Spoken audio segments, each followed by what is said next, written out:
An extremely disappointing end to the season for the Cleveland Cavaliers as they fall to the Indiana Pacers 114-105 at home. Another large lead erased, another tough loss, and the season is done. It is over for the Cavs as they fall 4-1. They didn't win a home game in this series against the Indiana Pacers. So much to break down. We've got a lot to happen in the offseason coming up. We're going to break down the entire series as we kind of wrap everything up and take it down. But this video will be some final thoughts from me. We want some final thoughts from you. What was most disappointing for you in this series? I think we can all agree it was disappointing.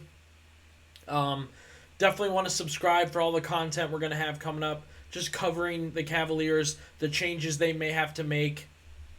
Still breaking down these playoffs, specific play of different players, all that. So be sure to subscribe. Stay tuned in with the Cavaliers because there's going to be a lot. Again, very disappointing end of the season for the Cavs. Shocking to think they didn't win a home game in this series. Ridiculous. I talked about this in my last video where people were talking about coming back from 3-1, and they were saying, well, yeah, we've got 2 home games. You hadn't won a home game, and you didn't win a home game. It clearly did nothing for you. Nobody gets out of it tonight saying that they had some amazing night and the rest of the players let them down. Every single player let fans and the team and the organization down tonight for the Cavaliers. You want to say guys like Donovan gave it their all and tried, and Donovan finishes with 35 points on 8 of 25 shooting. Late in the game, Donovan Mitchell gets 3 free throws and did not hit one. Not one. That's disappointing. That is disappointing. Not winning a home game is disappointing. Blowing 19 and 20-point leads twice in playoff games is disappointing. I don't care what other teams do. If other teams did that, great. Sorry. Disappointing. Having Indiana's B- role players look like Michael Jordan on certain plays. Look like they have this gigantic amount of just win or go home experience. Disappointing. Aaron Nesmith driving to the basket, falling away, putting in a layup. Andrew Nembhard getting and one buckets late. You guessed it, disappointing. Tough end of the season. 65 wins, 3 All-Stars, Coach of the Year, Defensive Player of the Year. Worthless. Doesn't matter. This is the 3rd year this group's been together. Some throw-ins, some changes for sure, some growing. But 3rd year in a row, and it seems like they've learned nothing. They haven't learned to stay healthy. They haven't learned to amp up the play from role players. They haven't learned to make the most of their talent. They haven't learned to play on the road, at home, to find like a good split, a good amount of that. They've learned nothing over 3 years. I was saying the exact same thing 3 years ago. The Knicks had better role players. The Knicks had more role players that stepped up when it matters. The Knicks stars were more consistent. The Knicks were more healthy. 2 years later, I'm saying the same thing against the Indiana Pacers. And to make it even worse, it looks like the Celtics are about to get booted. So you could have caught a rematch with the Knicks, a team you know well and a team you play well, but instead you're going home. You're going right to the Cleveland Clinic. Unbelievable. I mean, I appreciate the guys playing through injuries, man, but come on. Another year where we're doing this. Mitchell on the bench at the end of last season. Jarrett Allen with a rib injury last season. Now we got Hunter's hurt. Garland can't make it up the floor.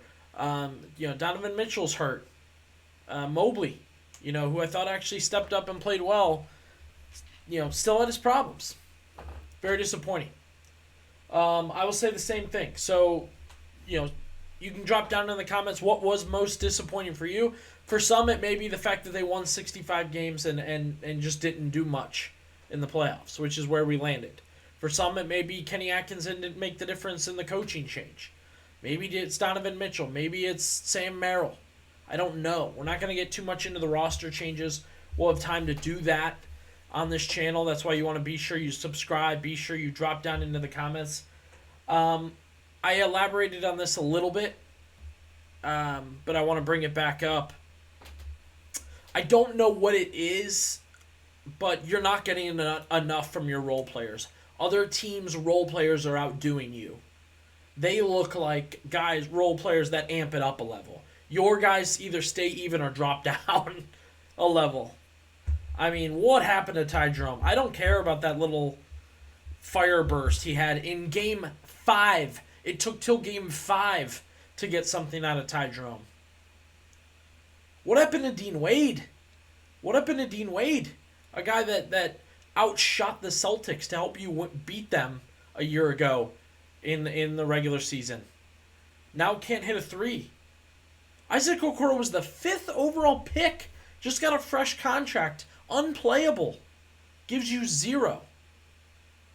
The difference in role player, between the two teams is disgusting. The Pacers are a unit. They're a complete team. They have played together enough now that they run as a unit. Cavaliers do not. They do not. Despite being together for 3 years now, they do not play as a group. They struggle to find any sort of flow. I understand guys are hurt. I really don't care. I'm just breaking down what was on the floor. Healthy or not, you can add that in if you want, but there seems to be no growth, no unity, not enough camaraderie, not enough playing together. I mean, we had to spend this whole regular season getting excited about Darius Garland and Donovan Mitchell finally figuring out how to play together. Not there. Disappointing for me to watch this group just not have enough. The health thing is there. If we're spending every single season getting to the end of the season saying, man, I wish we were healthy, something has to change. I don't know where, if that's player individual issue or training or coaching or organizational issue. Not sure.